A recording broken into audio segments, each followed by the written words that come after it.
Alrighty, so we are live right now, but like I said, if you just want to introduce yourselves and that kind of thing, then we can get started.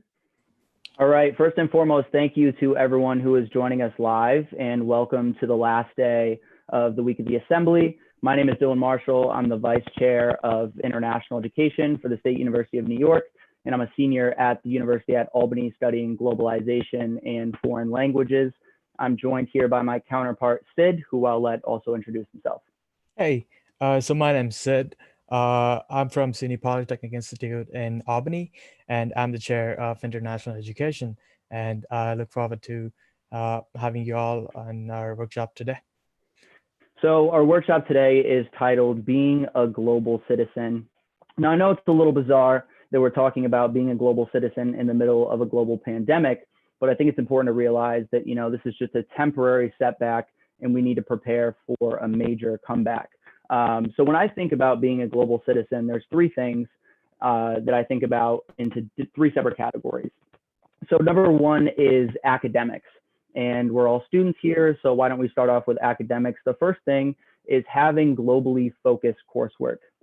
So what does that mean? Primarily for freshmen and sophomores, you have a lot of flexibility in your schedule. This also applies to juniors and seniors, but this means if you're interested in a particular course or a particular region around the world, let's say, for example, Middle Eastern history or Latin American studies, add that to your schedule. This just gives you an opportunity to be exposed to some new thoughts, some new ideas that you might not have been exposed to prior. The second part of this is learning a second language. So now there are plenty of benefits to being bilingual or trilingual, but the number one benefit is being able to communicate beyond borders. So for those of you who study at institutions or four-year schools, community colleges, there are options to take classes in Spanish, take classes in French, a little bit more advanced. If you want to take a class in Mandarin or Russian or Arabic, those are possibilities too. My recommendations for people would to take one of both. So maybe a less common language like Mandarin, and then maybe a more common foreign language like Spanish that allows you to sort of diversify your language learning skills, and it makes you more enticing as a global citizen. And the last part to implement is for your academics is participating in study abroad programs. So now I'm a staunch advocate for study abroad. As the vice chair of international education, I sort of oversee our initiative to promote study abroad programs. And a lot of students who talk to me think of study abroad as something that is really expensive.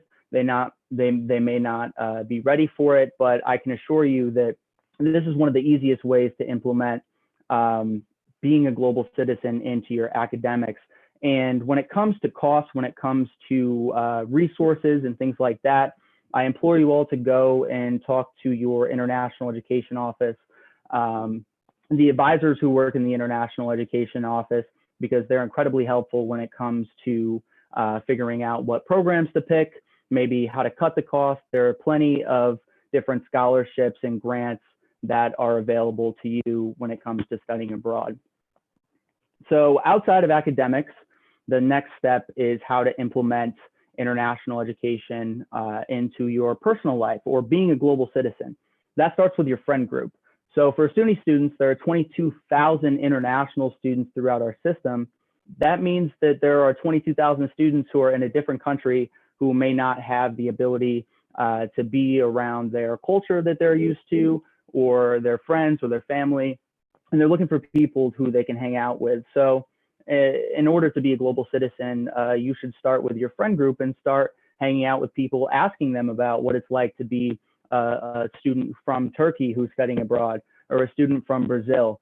That allows you to develop a better understanding that other people may not have. And next is you got to travel. You have to be able to expose yourself to different things across the globe, different places. There are a couple things that you can do, whether it be Google Flights or Skyscanner. Those are two websites where you can find flights, you can find cheap flights in order to implement those types of things into your life, into your personal life. And then the last part of that is professional. So to be successful in the world, you have to be able to understand it and a lot of employers value professionals who are globally minded. Just keep in mind, your network is your net worth. So have a network that is vast, that is built strongly across the globe, and you'll be better off as a global citizen. So that's all I have for that. I'm going to toss it over to Sid on the international perspective. So I made a very short presentation that I want to show. So I'll just be sharing my screen, and I'll be talking about my viewpoint on how international education should be. So I'm going to do that now. Okay. Okay. So Dylan, can you confirm you can see something? Yeah, I can see it. It looks great. Okay, cool. So first things first, where I'm from, and this is where I'm from. Simple and easy. So I'm from a city in India called Hyderabad, which is, as you can see on the map, in the southern region, and it is just something I wanted to put out.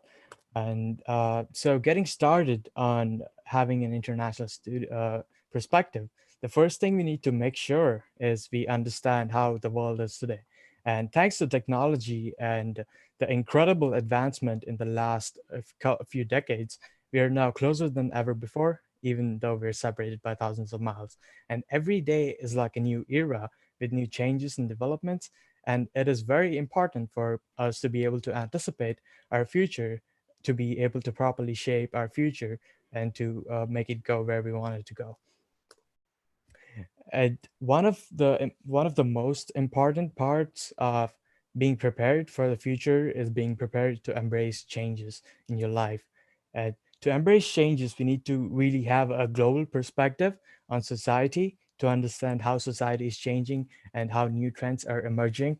And we need to understand the technological trends that are going on in the world to be able to properly take advantage of them. And we need to learn to appreciate diversity and encourage collaboration. And it is very important to keep learning lifelong to be able to present and grow personally. Now, going back to international education, why do students seek an international education? And according to multiple studies, the main motivations of seeking an international education are as follows, as you can see on the slide. One of them is desire for an enjoyable experience, desire to experience new cultures, professional and personal development, and uh, the opportunity to enhance your personal employability and career prospects. Now, going back to why I am here, I decided to study in New York because it's a great state. There's plenty of opportunities to grow.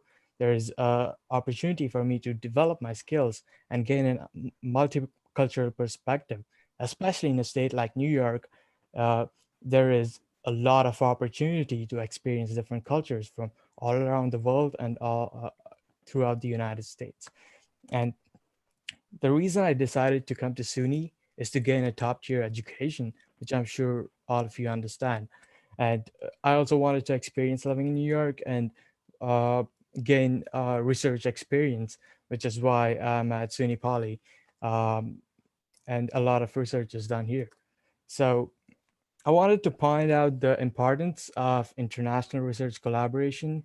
And Alexandra Adams said that for me, it's transparent that science is an international global endeavor. And I couldn't agree more with that. It is science is really progress through international collaboration. And it is really important for us to be able to do that to increase the rate at which we progress into the future. And one in five, which is 20% of the world's scientific papers, are co-authored internationally, and the ability to scrutinize, debate, and share experiences is very important for scientific accomplishment, which is what drives the world and improves technology. And what universities should do is ensure that the opportunities they're currently providing are open to students and researchers all around the world, so they can collaborate whenever they need, and whatever uh, uh, comes out of it is useful to everyone. and there are some barriers to mobility, and these are from another study that asked students what is stopping them from seeking an international education. And as you can see, there is a fear of isolation, insufficient funding, lack of knowledge of what opportunities are available to them, lack of language skills, insufficient education transferability, and potential impact of degree length. So how do we alleviate these barriers to international educations? So there's a lot of students that do not know the opportunities that are available to them. And that makes it really important for universities and students to make sure that the opportunities that are available are properly advertised and students are given the opportunity to learn about them and seek opportunities as they see fit. And there is some concern with students not having language skills that are required in whatever country they decide to go to.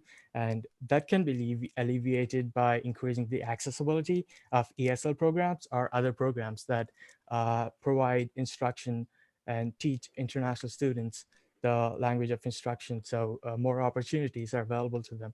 And another big barrier to international seeking international education is, as I mentioned, insufficient and inadequate transferability, and that can be alleviated by universities investing more in trying to translate works from and courses from international universities and colleges and schools to see if the students can be granted credit for taking those classes. And that would in turn reduce the length of the degree, which would make international education more accessible to students.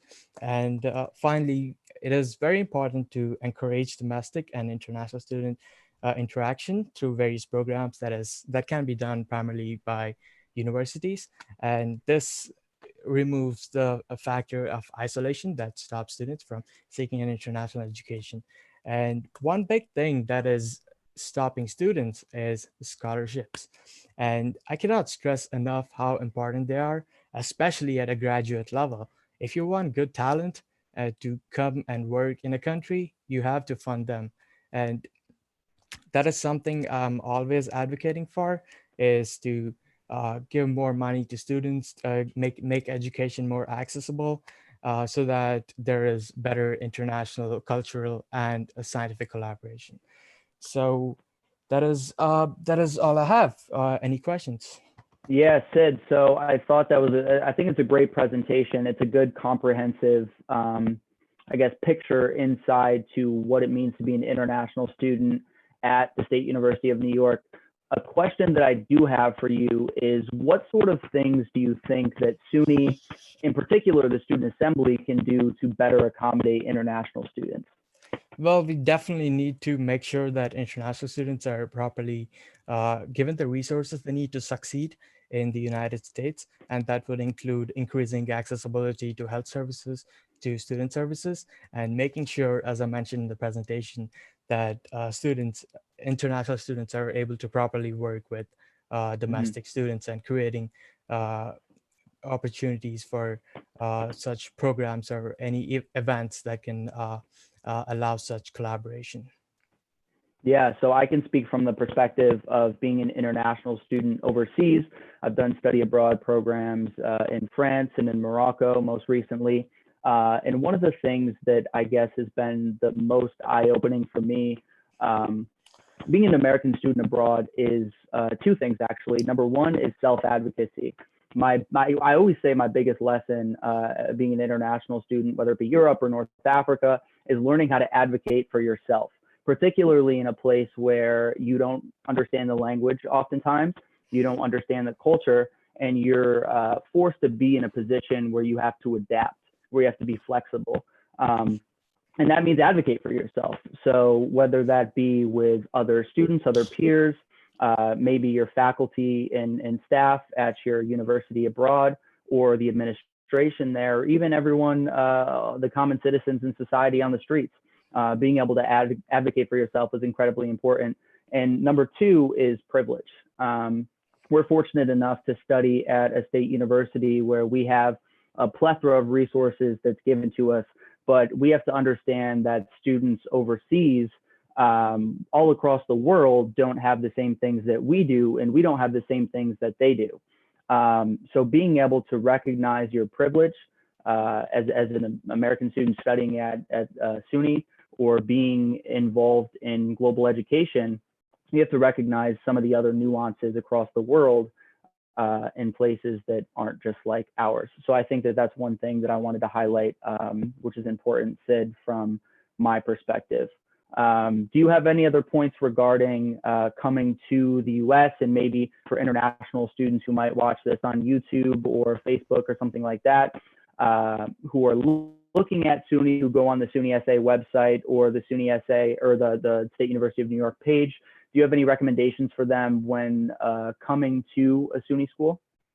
So one thing I'm sure that students probably know is SUNY provides an incredibly good education, and coming to SUNY will definitely help you succeed in whatever you want to do. And SUNY is known internationally, and it's a very good school. So if you're considering coming to the United States, definitely keep SUNY in mind, because we're a very good school. And don't be afraid. There's lots of things that might scare you in the beginning, but studying in the United States, if you're from say India like me, there are things you can be afraid of, but there's really no need to be afraid of. And there's some fear that you may have about moving to a new place and experiencing everything from a different standpoint. And my advice to you is don't be afraid of it, and learn to be open-minded, and make sure you are ready to embrace changes. Yeah, that's a big point when talking about becoming a global citizen. I think the biggest takeaway is do your research, do your homework, before you travel somewhere. If you're thinking about traveling somewhere, be sure to figure out, what's the climate like in that country? What are their values and traditions, and how do they approach life? What is the perspective there? Because I can assure you it's going to be a lot different from what you're used to, but also look at it as a positive, look at it as a benefit, that you're going to be able to come back to your home country, and you're going to be able to share that information with your family and your friends, and you're going to have this life-changing experience, and you have the opportunity to be able to bring that back to them, and you can share that with them. So that might inspire them to also be a global citizen. Completely agree. So I think Dylan wanted to share a video with you guys. Yeah, so I actually heard from Taryn that we're unable to show the video. I will still highlight it though, for those of you who are watching now or who are going to watch this later. Go onto YouTube and type in Evita Robinson, Reclaiming the Globe. It's a TED Talk. I had the opportunity to meet Evita last year at the Evolve conference at Siena College. So she just talks about what it means like to be a millennial traveler, and being someone who maybe comes from a different background or hasn't been exposed to global travel, and how to navigate that as a millennial or as a young person, whether you're a college student or fresh out of college and you're not really sure where you're going to go in life. Evita Robinson, Reclaiming the Globe. It's a TED Talk. YouTube that. It is a phenomenal video, and she's such a great person, very inspiring and motivational. So if you're watching this video right now, go check out Evita right after. Okay. Are there any questions for us that we can answer? And Dylan has a lot of experience studying abroad. He's visited like, how many countries was it? 20? Yeah, I've done a few study abroad programs. So I guess the thing that I'm going to say to people, Scott Ward, we have no questions. What I will say though is, if you're watching this right now, feel free to hit up either Sid or myself. Our emails are online on the SUNY SA website, and let us know any questions that you might have. If you want to have a conversation about being a global citizen, what it's like to be an international student, what it's like to study abroad, feel free to hit us up. Let us know what questions you want to have, if you want, what questions you might have if you want to have a conversation. I know that both of us are more than happy to be able to have those discussions. So again, feel free to reach out to us, and thank you so much for watching this. I hope that everyone leaves here and does a little bit more research and maybe engages in some international travel, becomes the global citizen, of course, after this global pandemic. Sid, do you have anything else to share? Not too much. I think it's very important for students to be able to experience and be able to see things from a different perspective. I think that really helps them, anyone, develop themselves, and can help them definitely in the progression of their careers and life. Awesome. So we're a little short here on time. I want to give a special shout out to all of the speakers that we've heard so far in the week of the assembly, all of the tremendous speakers and the people in the executive committee who have set up this week-long event of virtual online discussions and workshops. They've done a tremendous job really putting on this in the midst of this crisis. And I couldn't be happier to be here with Sid and all the other folks on the executive committee, sharing our thoughts with you. So I hope everyone is staying safe. Good luck with finals. We're almost there. Seniors 2020, let's get this done. And I'm looking forward to having more discussions about being a global citizen moving forward. So thank you, everyone, and enjoy the rest of the week of the assembly. There's a couple more workshops and discussions going on. So head over to those live streams on YouTube. They're going to be going on for the next couple of hours during the rest of the night. So thank you, everyone, for watching. Stay safe, stay healthy, and once again, good luck with finals.